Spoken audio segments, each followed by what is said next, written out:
OpenX has done a number of new surveys into OTT streaming habits, and you found some things that were, perhaps unexpected. One, that you believe Apple could charge more than Netflix for its service. Why? Absolutely. I think, we saw a couple things last week. I think the biggest thing we saw out of the survey was that a majority of U.S. adults are now streamers. And they have a heavy appetite for more than just one content provider. On average, they use 3 different content providers for streaming. And we use what's kind of the 15-100 rule. And it's very interesting how it's similar across cable and television. U.S. adults are able to want to watch about 15 channels, and they're willing to spend about $100 on cable. They're also willing to watch about 15 streaming channels and spend about $100 per channel, with $100 total, with a maximum of $24 per subscription. So if you think about the revenue growth there, that's about twice what Netflix charges. So the average consumer is saying, we're willing to spend about $100 in total per month for streaming. We want more than one device. That shows some good competitive landscape there. And we want to really own how we want that device to come with us wherever we go. Now, Apple hasn't said how much it's going to cost. Dan, I assume a higher price point wouldn't be good for your models, right? Or yeah. would it? I mean, look, if they did that, even though I think that math, and that's a great point that Dallas makes, I think initially we see it as $1 or $2 less than Netflix, because right now, I mean, for them, it's a market and mind share arms race that they need to get to. And I think right now, you look at the event, the big issue was obviously lack details.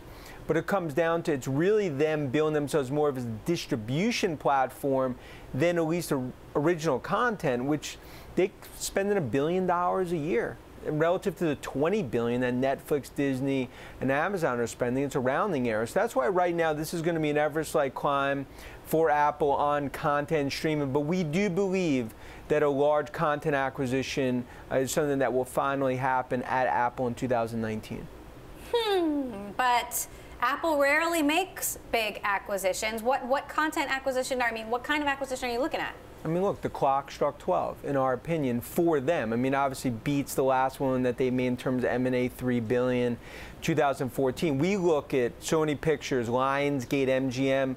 We've talked about CBS Viacom as a potential acquisition candidate, and obviously the long shot is Netflix, because right now, when you look at that services business, the $50 billion per year, in our opinion, the valuation, $400 to $450 billion is services, they cannot trip over their shoelaces on services, specifically on the content piece. And right now, they need to put more fuel in the engine from content. We see them doing it in M&A, and that's something we see later this year. Now, Dallas, something else that you point out is you believe content isn't necessarily king. I think that's right, yeah. So the fact that they don't have all the original content in the world isn't necessarily a game changer? I think that's right. I completely agree with Dan. I think distribution here is king. The biggest news that Apple made last week was the news that they're moving away from the device to hardware strategy and letting users access Apple Plus on their smart televisions this year. That's a game changer for Apple to really become the portal through which those who are accessing their streaming content or building their individual skinny bundles are going to be doing. And so, but Apple has to have shows that people want to watch. Well, I think the number one thing Apple has is 1 billion subscribers and 1 billion devices. And the majority of OTT subscribers today are watching more streaming content on their smartphone than they are on the device.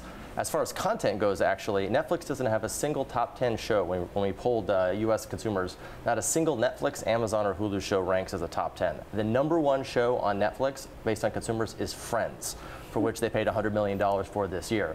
So I think there is a way to get the content, but the key is that distribution model. And I would, again, completely agree with Dan that I think Apple's install base is a huge leg up. Those Friends reruns are never going to die. Dan, what do you think about that? That maybe content doesn't matter so much, and maybe it doesn't matter that Apple is so far behind? Yeah, look, I couldn't agree more with Dallas in terms of distribution. It comes down to 1.4 billion active devices, which is why we ultimately believe the key here and how we get to 100 million potential subscribers over the next 3 to 5 years is distribution. That continues to be their position of strength. Although content, they definitely are playing from behind the 8 ball. But right now, it's going to be distribution first, then content. That's going to be the focus for Cook & Company. Look, their backs against the wall. I mean, this is, in our opinion, going to be the most defining period for Cook and Apple in the history of the company. And right now, their future will be defined by their success on services and monetizing that install base over the next decade. Interesting. And Dallas, quickly, you also found that users have a bit of content fatigue. I know this is first world problems, yes, but they're overwhelmed. Yeah, they're overwhelmed with too many choices and disorganized choices, and that speaks. I feel like I spend 30 minutes a night just trying to figure out what to watch. And then you're too tired to watch it. Yeah.